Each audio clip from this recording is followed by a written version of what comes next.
شاید براتون پیش اومده که یه سوال حقوقی داشتین، از وکیل A پرسیدین یه جوابی داده، همون سوال رو از وکیل B پرسیدین یه جواب دیگه ای داده، بعد راجع به همون سوال رفتیم دادگاه اقامه دعوا کردیم، رأیی که قاضی داده نه نظر A بوده نه نظر B.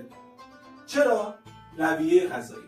اون چیزی که در دنیای واقعی داره اتفاق میفته تمام و کمال تو کتاب‌های قانونی ما نوشته نشده، بلکه نزدیک به اونها تو کتاب قانون نوشته شده. همه چیز نص صریح و واضح و سرراست نداره. بنابراین گاهی قضات، وکلا باید با توجه به اون چیزی که دارن تو کتاب قانون برداشت کنن. برداشت آدمای متفاوت.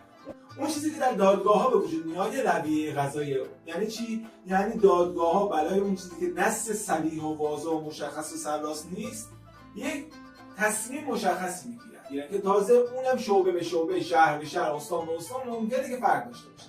و مثالا رو تو کپشن برات نوشتم، حتما کپشن رو بخون.